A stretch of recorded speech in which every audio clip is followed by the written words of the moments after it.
Hello and welcome to my channel. My name is Bambi Plattfuss and today I'm going to introduce you to our new podcast called Almost Pinball. I'm your host today and with me is our co-host Ace Danger. Yo, what's up people?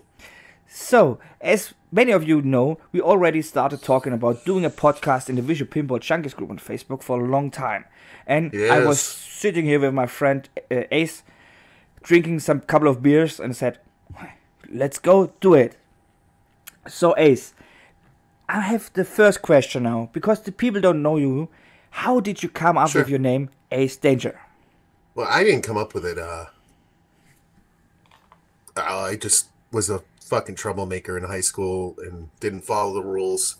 Shocking. And I had a guitar class, and I used to bring my electric guitar in. This particular day, I don't know, the class was canceled or it was delayed, so I was bored. I went in the library. I had my little amp with me, and I had my Washburn electric guitar, and I went in one of the little study rooms off to the side. I plugged in the amplifier. It's like Marty McFly in Back to the Future. Turned all the fucking dials all the way to the right. Things started feedbacking, and then I started finger tapping on the guitar and wailing away on it, and I suck. But everyone on the whole wing of that school heard me playing the guitar. And I came out and they were like, "Ace Danger! You don't give a fuck." And yeah, I got in-school suspension for quite a while for doing that little. But that you little were stunt. a fucking legend at his school, I bet, huh? Oh yeah, they remembered that. Nobody forgot. It's like you have a shrine there with a just got a guitar. nickname out of the deal. Yeah, it's like you're having an own shrine in your school. I didn't get any chicks or anything. I just got looked at weird, like that's that fucking weirdo that doesn't follow the rules. Oh, fucking punk. Yeah, it's a pain in the ass. How about you? How'd you get your nickname? Yeah, I was at 14 or 15 or something like that, where I was in football club, and I was the trainer of the youngest persons there, like 3 to 5 years old, and they are called Bambinis. And then my friends are starting calling me, "Hey, Bambini guy, come on." And from Bambini, the way was not too short to go to Bambi, because it's simply shorter. And then all the people, doesn't matter where, even my teachers at school called me just Bambi. And then I was, I think, 16 or 17 or something like that. I wanted to start a YouTube channel. And I was like, Bambi, hey, fuck yeah, I use Bambi, because everyone knows me at Bambi. Oh, yeah, already given. It's then you come up with the fucking names like X Bambi X. Then you sound like a fucking porn star. If people look at me, they say, "Hey, you are the fucking porn star." And then That's I was fucking like, unique. I've never heard. Yeah, I've never heard and Bambi anything. I mean, other than Bambi from Disney. It's like the short thing for the one that gets shot. Yeah, the fucking Disney thing. Yeah. It jumps around and has short legs with hair. Yeah, I know. And then the Plattfuss thing from my name was, I am a huge fan of Bud Spencer and his movies. And in German, his name was Plattfuss in Neil, and in America, it was a movie thing. And I was like, hey, I like him. I like making things on YouTube. Just call me Bambi Plattfuss. And it was around 12 or 13 years ago or so, something like that. I was 17, 18 or so. And then people started calling me just Bambi Plattfuss. And everywhere I go, they know me about Bambi Plattfuss. And how long have you been working on that brand? How long have you had a YouTube channel now? I think it's 13 years now. Like 2006, 2007. I need to look up right now. You got a professional intro. You got the fucking logo. You got a good look going on with your videos. Yeah, but it's just the intro and logo thing. And it's like if you have friends like you with a cool Photoshop or something like that. And then you ask them, "Hey, I'm gonna pay your beer. Could you make me a logo?" And I was like, "Okay, why not? I have free time." And so I came to my logo. And then I had another friend at the what is the working school where you learn to how to work your job right. And he was. When I was on dating sites, I used to Photoshop and make my pecker look a little bigger. So you wanted to be the fucking porn star? Yeah. Adult friend finder. And then you find the next one, and he helps you out with the they were next really thing. disappointed when they saw my little schmeckle. Just like today with Tinder, with the apps on your smartphone. Yeah. Swipe left. Yeah. And then I don't know why. I don't know what happened. Around 5 or 6 years ago, I think it was 2015, my Maverick Pinball here broke. I had a real Maverick Pinball here. And then Maverick. Yeah, Maverick. Great Yeah, pinball. kind of an underrated game. Very much underrated in my opinion. But also a hard game because it's so card-based and poker theme based. Yeah. And we had a lightning struck in our old house and all my electric devices were broken. And unlucky lottery. Yeah. I always have such unlucky. But then I was searching in a German forum for a repair guy, and almost all said, hey, if the boards are via lightning struck broken, you're gonna need new ones, and it will be around $1,000. And the whole fucking pinball was around $1,000 worth if it was working. So I was saying, so it wasn't worth it. It was not really worth to repair that thing. And then I sold it, and I was like, fuck, I want a pinball again. And then I started looking around here who's gonna sell a pinball machine. And then I found the VPN Miner shop, and he was around 20 minutes from me, and I drove to him and asked, hey, could I be able to test play a game? And I was like, wow, what the fuck, I need such thing. Then I started getting into that hobby just by this commercial guy who sold me that thing. And here I am now, made almost, I think 4 tables right now. The 5th one is in the coming, which we are making together. We're making it together, making sweet love, baby. Yeah. What's the drop date roughly? Can we tell people about what we've been? I mean, they know. I hope to release it at Easter. Mind blowing, but it's fun. It's a fun table. It's a Moonshiners themed table from the TV show. A cool show about making liquor, which we all drink. And the problem is it's just a hobby. So if I don't have much free time, we are not able to work as hard as we would like to work on that. But I hope to get it ready till Easter. I hope. It's 3 or 4 weeks around right now. I hope to get it ready till then.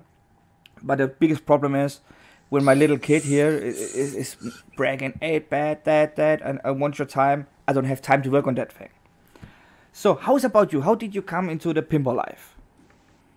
A friend of mine had a couple of machines, and I was strictly a vid guy, just consoles. I didn't even play games on the PC until recently. And I think it was Last Action Hero or The Shadow.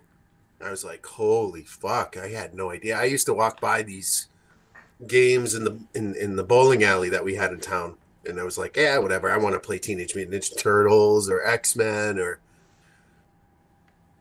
any one of the video games that were there at the bowling alley. And I was like, why would you want to fucking hit a ball around? Like, what's the deal with that? That's stupid. It's boring. And I didn't get it. I didn't give it much of a chance, but when I had some personal one-on-one time with a machine at my buddy's house, I was like, wow, so much ingenuity, so much thought and love and care went into this Williams game, the Shadow.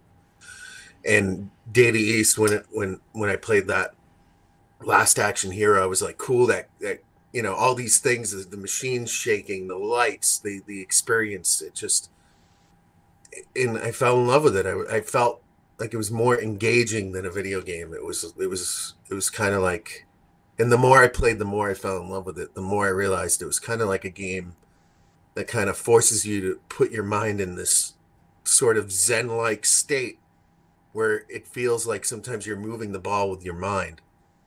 And once you discover and unlock certain features and understand the rules, it becomes even more enjoyable. And I'm loving the fact that more companies are coming out and releasing more games. And I don't know, I'd say it's been about 9 years now, and I've gone through about 24, 25 games. That's a lot. And I'm not bored, I want to just keep trying different ones.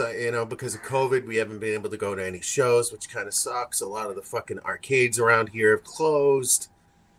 A lot of the little bars and stuff that had 1 or 2 games, though, you can't really you can't go out in the field and enjoy the games anymore. So, you know, I have one game right now, Guardians, which is one of Stern's best, in my opinion.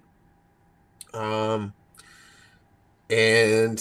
I have VPX, which, you know, for me is incredible what they've done with the physics. This should now gonna lead me to my next question. How did you find out about Visual Pinball, and how did you set up now with your whole thing? Like, I was like, hey, I have a real pinball and I want a digital pinball also. Well, actually, it's weird. It just so happened at the time. I think some things were up in the air, and I needed some funds. So I think at the time I sold my Wizard of Oz, and I needed to open up some money for other things, reallocate my resources. Life happens. In doing so, I had that pinball itch. I was like, what the fuck? How do I play? I mean, I want to play, like, I don't want to drive down the street every time I want to play that piece of shit that's at that bowling alley and wherever. And didn't was clean and something like that, yeah.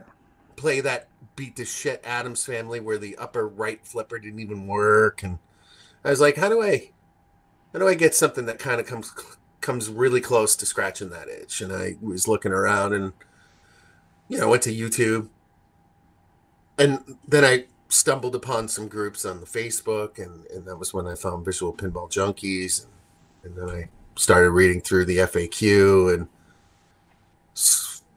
started to set it up. I didn't set it up right the first couple of times. Yeah, you needed help. There's a lot to it. There's a lot of like different moving parts to get it to install so it performs at 100%. And a lot of great people on the group that answered a lot of my stupid questions and my newbie questions. Watched a lot of like very long YouTube tutorials in terms of where to place the files, how to, you know, certain little nuances like making sure that properties are set to certain folders or certain files so it works as it should. But man, I was fucking blown away when I got Gottlieb's Spider-Man working for the first time, and I was like, holy shit, this is really pretty damn good. This feels really good, and I've gotten a few people into it actually since I've had my system. That's awesome. Yeah. So it's free. It's free. It's fun. It just costs you a thank you. That's the best thing about this whole thing. And for me, the best thing about Visual Pinball and the whole community is that I found friends all over the world. Like you, I didn't know you 2 years ago, and now I would say we are really close, good friends. We write almost every day about something pinball related, and I have friends now in Australia, in Great Britain, in America. Put another shrimp on the ball bottle. Yeah, that's for me the best thing about the pinball thing. You get friends from all over the world, and personally for me, the second best thing was I was able to train my English again, because in my job and in my private life I didn't need to speak or write English really much. And then when I was getting into that hobby, there was no German instructions about how to install and how to do such things. It was only written in English. And then I was like, oh fuck, my English school lesson was about 10-15 years ago or so. I was really bad at English at that time. And then I started to learn English again by watching movies with subtitles. That's how I learned English. And then I'm gonna started like here talking with other people from America or Australia to train my English again. And as your wife said, I was able to talk a couple of weeks ago where we made a barbecue via Skype. And she was like, hey, your English isn't that bad as you say all the time. And I was like, my pronunciation is not the best. And that's not bad. I wouldn't be able to learn another language. For a German guy, it's not that bad, but far from very good. Yes. Yeah, it's like the pronunciation is so much often totally off of myself, or people who are trying to speak my name correct or something like that. We had it off camera right now where you asked me, how is my name really pronounced correct? And yeah. So Yeah, because I thought, you know, it's Jens. no, So I thought it's I've been thinking of Jens. No, my Like real an name is idiot. Jens. And it's the German Jens? pronunciation. Jens. Yeah, Jens. It's the German pronunciation of the letter J, the J. Also, and with the J and the E in German it becomes yeah. Also, yeah. It's a little bit of different pronunciation than in English. That's all. Yeah. And so we now introduced ourselves to the Almost Pinball podcast community here, and now we're gonna and now we wanted to talk about the future. Don't lose your train of thought. Stay focused. Stay focused. Drink a beer. That will help you stay focused. Yeah. Yes. Drink another beer. Yeah. We now want to talk about the future of this podcast. The first thing we need to talk about, I'm a German and Ace is an American guy living in, I think it was Rhode Island, if I remember now correct. Yeah, little roadie. Little roadie. So the time difference between us is, I think, now 9 hours or something like that. So it will be hard to do a regular basis recording thing. So it will be a little like almost monthly, like an almost monthly podcast. So we hope to make 1 or 2 episodes per month. We hope to do so. We can't. Well, we work. You have. We both have families and work life. And, 50+ hours a week and other projects and just life. Both middle-aged so men. Yeah. Well, you're not. I'm middle-aged. You're. It's like making himself younger than he is right now. So, in the future, we want to also talk about something, some topics like what are our favorite tables and why. Also, what is the big difference between the real pinball and the virtual pinball? Is it an alternative, or could it be the future of pinball? Also, you could throw in the topics we should talk about, like something like, I don't know, why didn't I want to make a porn star movie? Something like that. We're gonna answer that shit all if you're gonna write a comment here down, and we try to make it all happen. Just we can't make it every day or every week. We try to, and so if you want to hear the next podcast, gonna hit that button here down below, which is called "Abonnier mich." I don't know the English word for abonation. Just hit the subscribe button down below. And smash that bell. Not really, just smash that subscribe button, and gonna show us the whole world about it almost pinball. And I have just one last question: how did you come up with our new logo?